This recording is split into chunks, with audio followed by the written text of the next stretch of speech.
Okay, so we'll get started. So I already introduced myself. I'm a graduate of the Clinical Mental Health Counseling Program here at UT Tyler.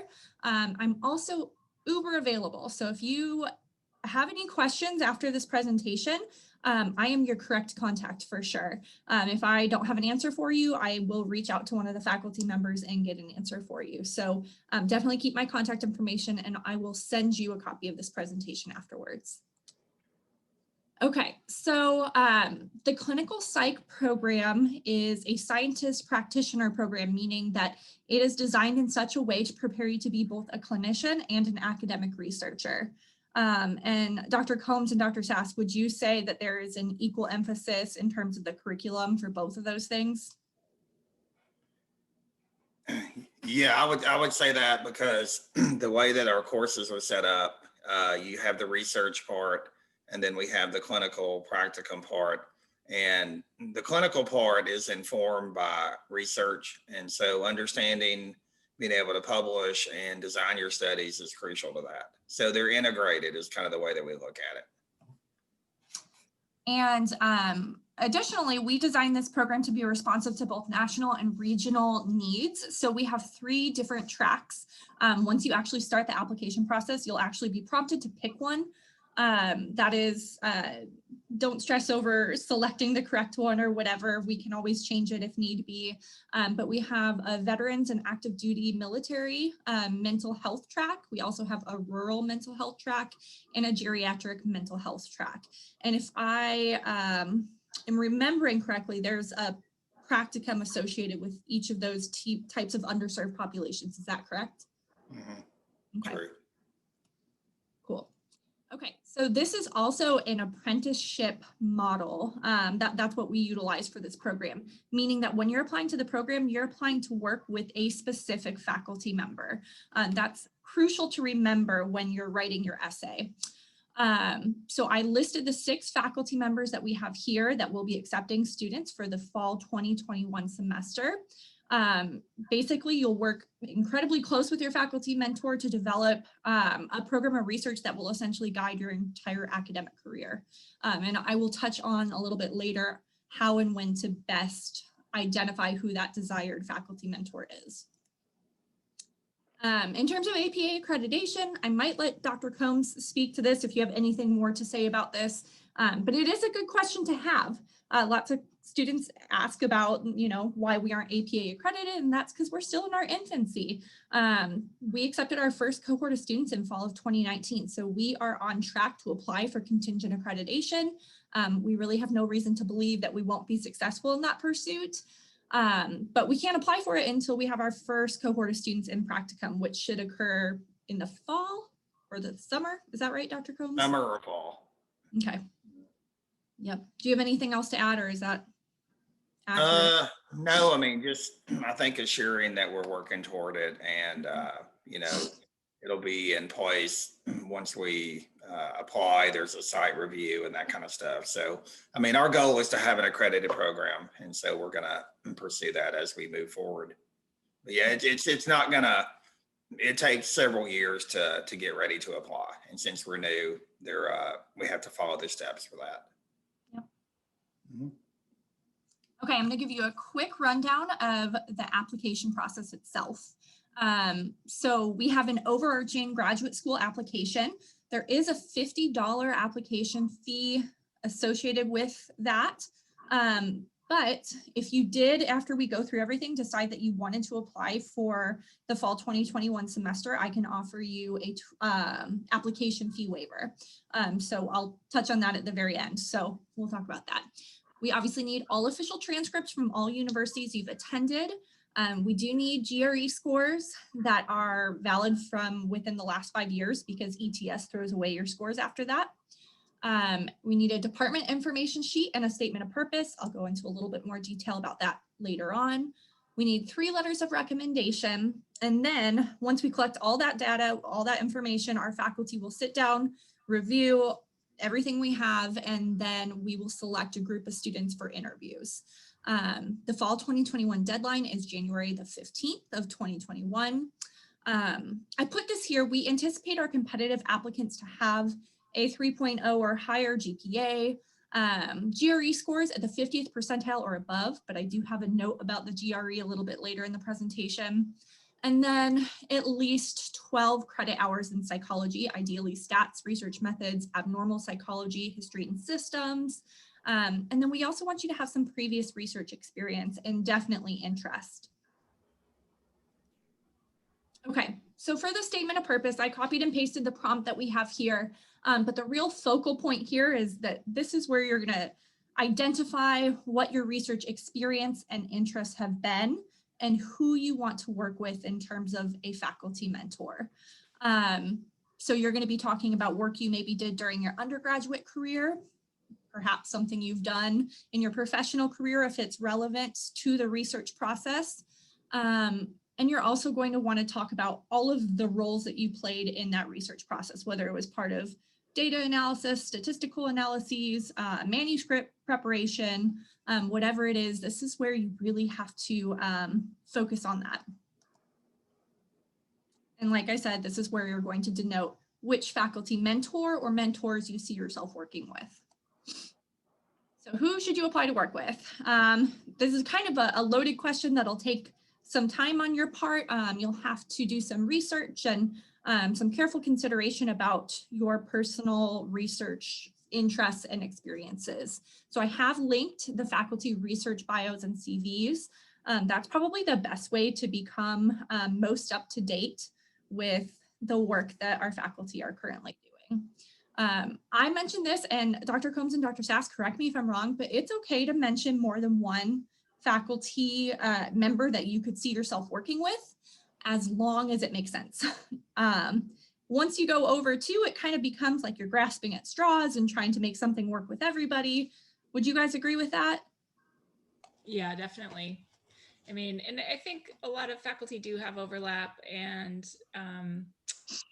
yeah, I mean, it's not like any of our tracks are completely separated. So veterans can be rural and there can be Gero across, you know, so there's a lot of potential overlap between research interests.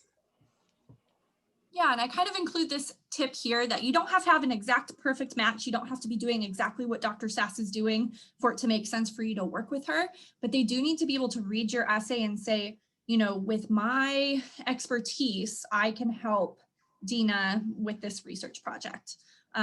That's really important, that aha moment to happen. Other tips about the statement of purpose: don't exceed 3 pages in length. Don't undercut it either. You're not going to be able to write an effective personal statement in 1 page. It just doesn't happen. So our faculty reviewers are going to look both at content and the quality of your writing. Obviously, you know, a huge focus of this program is going to be making profound contributions to the field of clinical psychology, and that means writing manuscripts and things like that. So this is your opportunity to show them that you can be an effective writer. I also mentioned just one more time that the PhD program statement of purpose should be focused on research.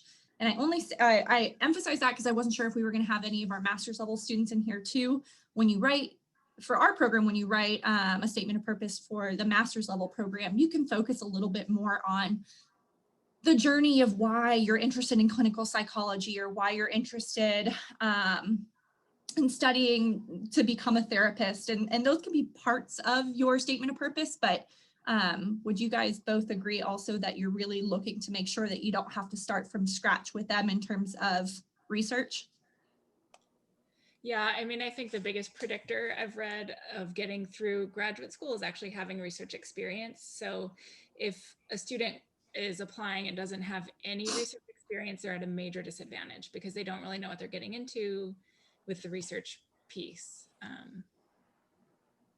So yeah. Okay. And then of course I add this, and it's not as typical for our PhD applicants as it is for maybe our master's applicants, where the prompt is a little bit different, but just refrain from oversharing.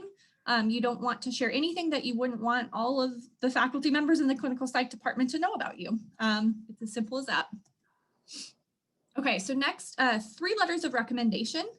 That's what we're looking for the doc program. We do say that we want them to be academic in nature, meaning somebody that has taught you at the higher educational level, so a faculty member.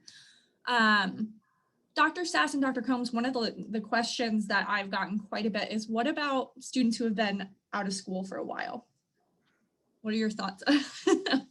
You mean for the letters or for? Yeah, so students who may struggle identifying faculty members that they feel could write an effective letter because they've been out of school for a while. I mean, I was going to say that it wouldn't have to be a faculty member. Like sometimes the person is, you know, because there may be clinical experiences or related experiences that somebody has had, and that has motivated their choice in this type of PhD program. So if that's true, then it's absolutely appropriate to get a letter from somebody who they've worked with or has supervised them in that capacity, I would say. But what do you think, Dr. Combs? Yeah, I mean, I think as long as it relates to psychology and practice, I think it would be fine. I mean, I would like to see an academic reference, and I've done letters from students that have been gone for quite a while, and you know, I'm able to do those for them. So I think a mix of academic and clinical stuff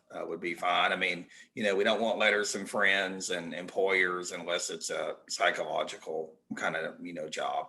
So.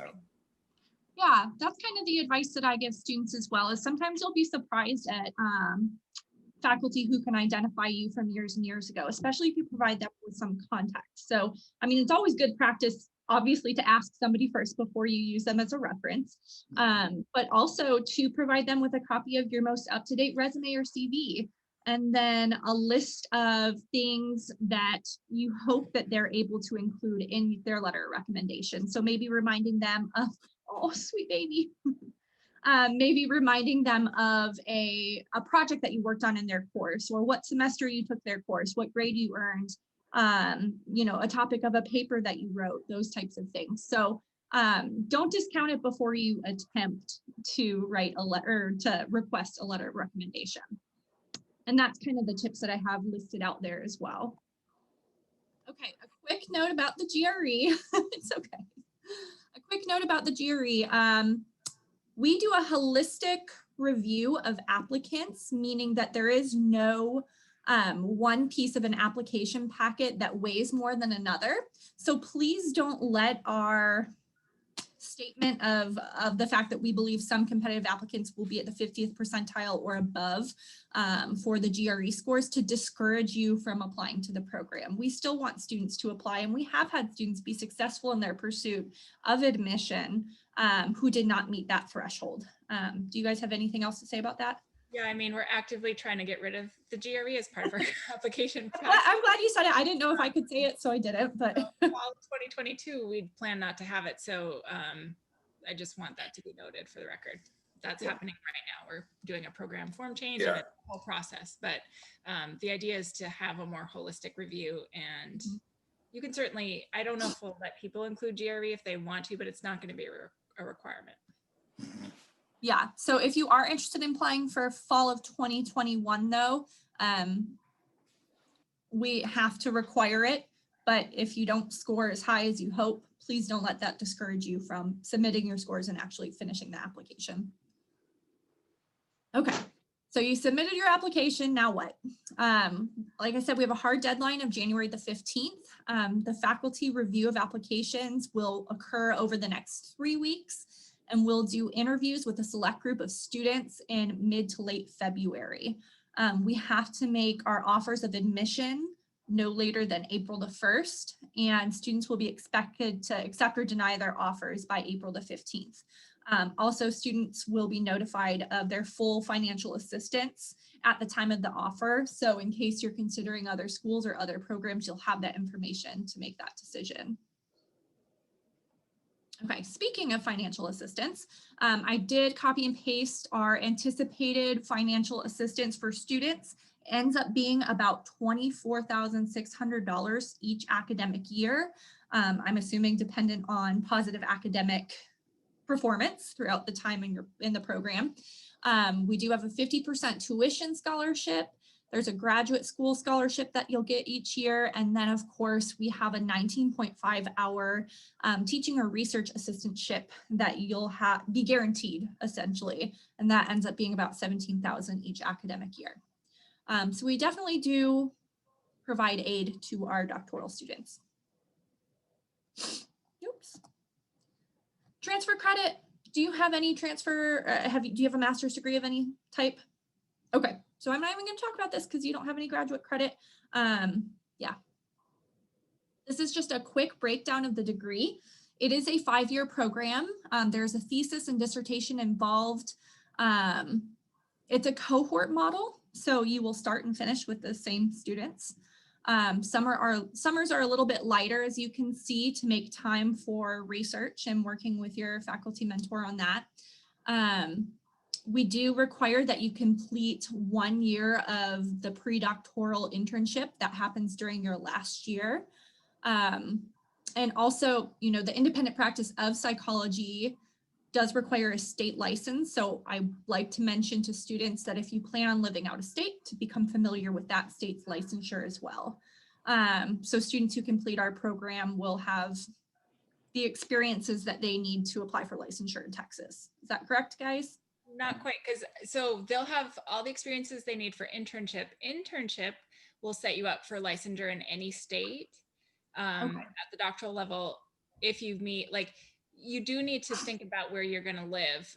But like, for example, I did my internship at a VA and it was 2,000 hours, and that would meet the most strict requirements of any state in the nation. So California being one of the most strictest. So yeah, I think it's not state dependent at the doctoral level. Awesome. Cool. Thank you. Mm-hmm. Okay. So I add this in as well. What happens if you don't get in? One, you can apply again. We have had students who maybe weren't successful the first time around because there wasn't a good match in terms of faculty research.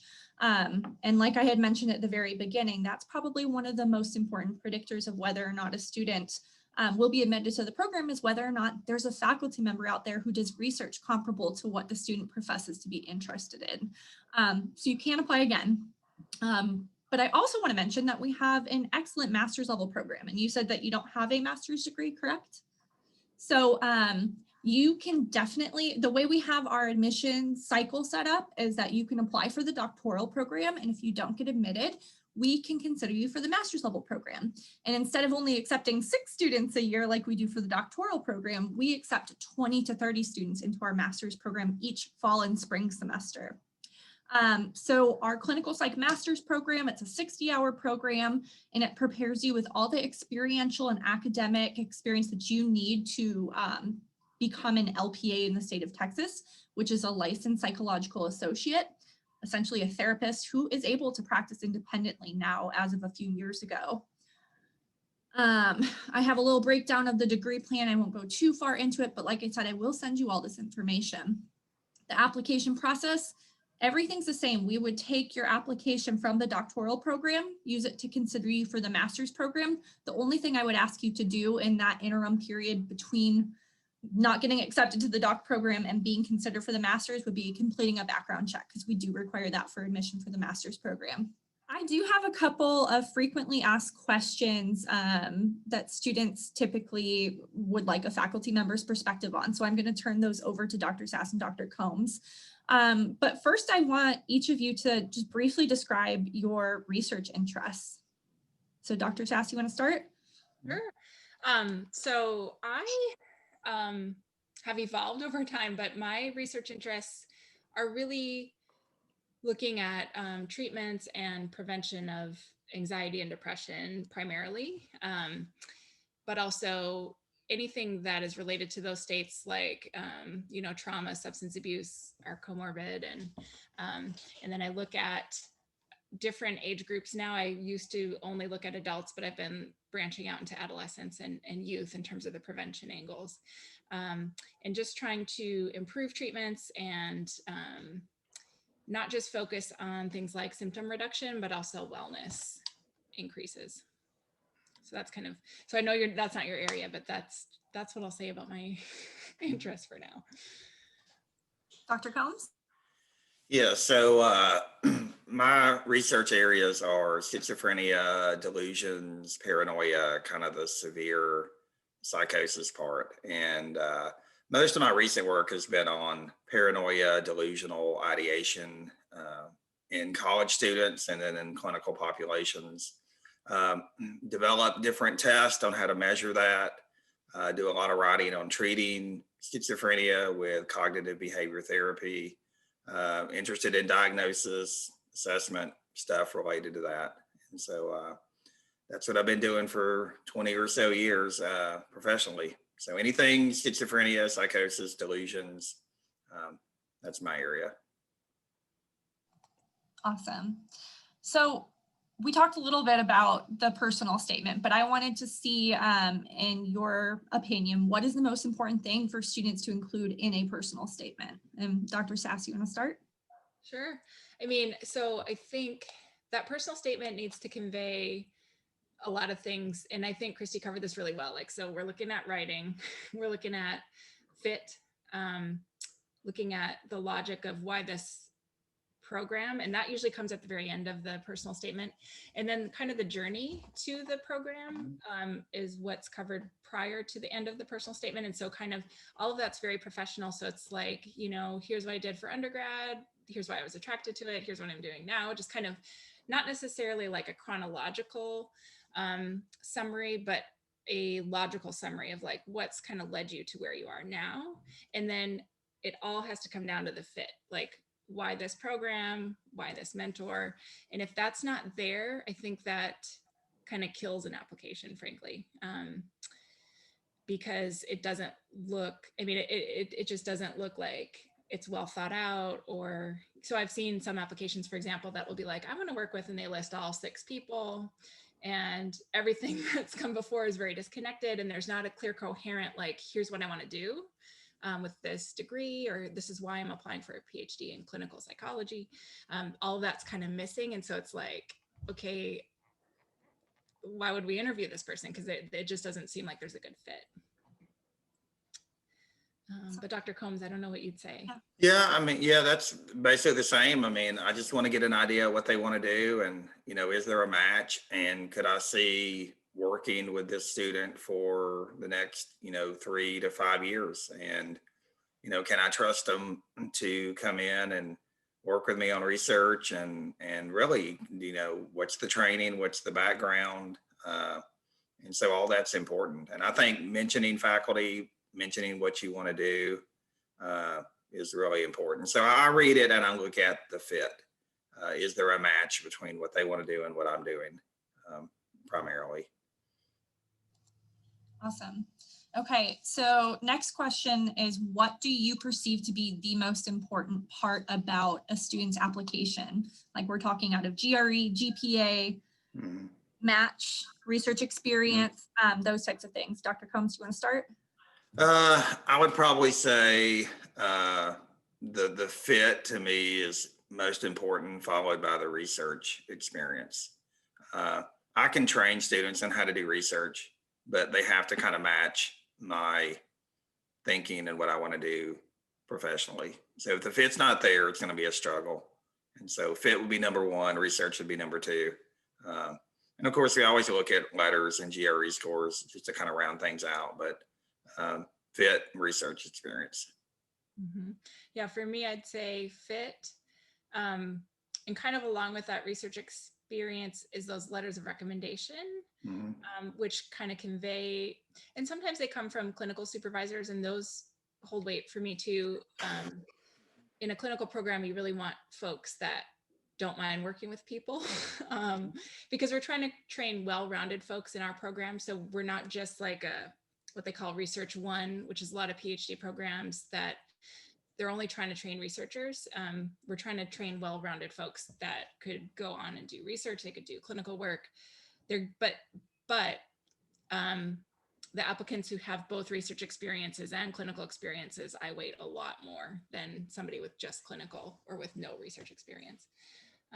So yeah, I would say research is important, but also those letters are important, and also conveying some of the soft skills and some of the personnel. Like, I don't want to say that letters can do that very well. I think interviews do that, but they kind of give you a sense of like, is this person, a jerk? Or are they, reasonable? Like, would I want to work with them for a long time? Those kinds of things. Which kind of leads into my next question. Ideally, what do you hope that letters of reference contain? I kind of gave that advice that it's important to provide some context to those you're asking for letters of reference. So what are you hoping to see out of there? You mentioned some soft skills and some of those things that maybe aren't mentioned or outlined in a personal statement. Yeah. I think, do we have one of those checklists, Dr. Combs or Christy? Like, do we have, I think we do. They annoy me to death when I'm filling out letters of recommendation because every program has a different checklist, but it's things like, are they reliable? Are they dependable? Are they, and those things matter. So in my letters for students, and so I guess that's what I'm looking for too, is just some comment like, and you got to be careful because there's gender differences and what people will choose to comment on in letters. And I try to ignore that stuff. Like for women, sometimes they'll say that she's friendly, or for men, they might say he's hardworking. So I try to avoid that kind of stuff, but I do want to get a sense that the mentor knows the student, that they enjoy working with them, however that's conveyed, that they are reliable, that they,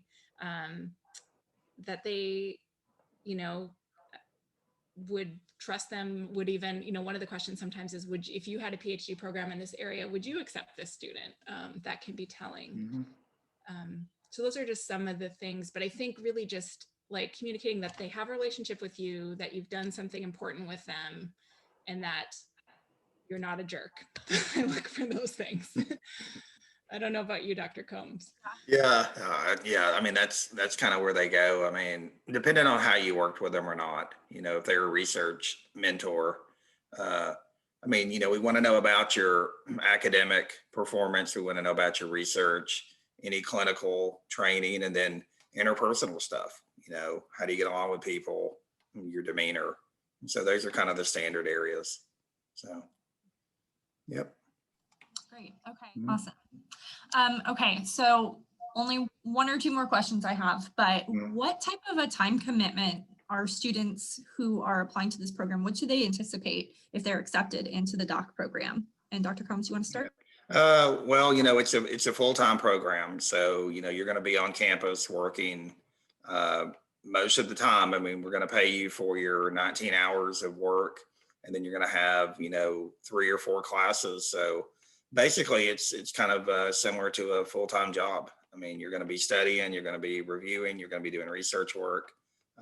And so, you're going to expect it to be around the department and kind of helping out on different projects. It's really hard to work full-time and complete a doc program. And so, we're paying you for the work and the education, and we want you to be committed to that, while you're in the program. So I know mine was pretty time intensive, and I spent more time up at school working and doing that when I was a grad student. So, yeah. Yeah. At the same time, I'll say we support work-life balance, and a number of our students have children, and they've managed to work all of that out. But it's not like you could, and I think it's actually against the rules to have, like, you basically, the stipend is the stipend. It helps you get through, and you're not allowed to have like another job on top of that, because the assumption is you're spending all your energy getting this PhD.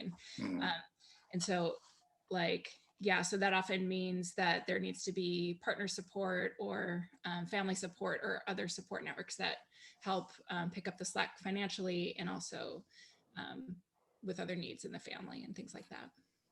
And Dina, I want to mention that on Friday, we're doing another one of these, and it might be a little bit repetitive to you, but Miss Jenna Moore is one of Dr. Barnett's students, and she's going to be joining me to talk a little bit about that. And she has a young family too. So, I mean, she might be somebody worth talking to. So, okay, my last question, and this is an overarching question. I kind of touched on it in my presentation.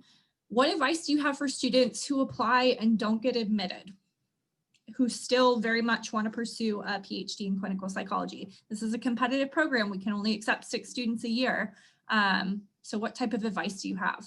Yeah, I mean, I think you covered 2 of the most important ones, which is like, don't give up. Maybe it was the wrong fit. Now, if so I just want to speak to your case, Dina, like with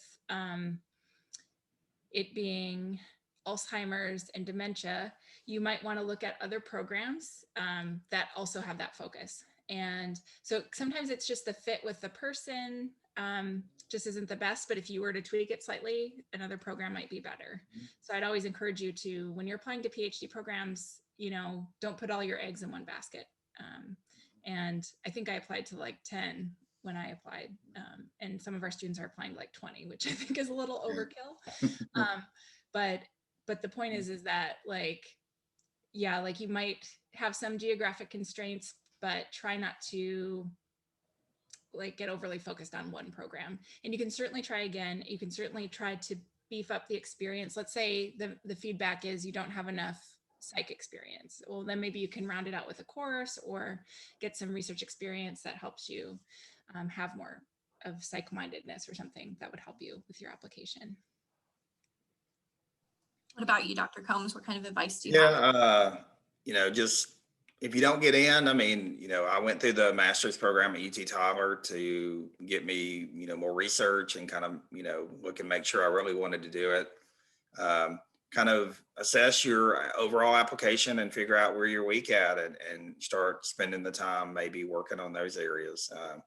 You know, it's a competitive field. We have way more students than spots.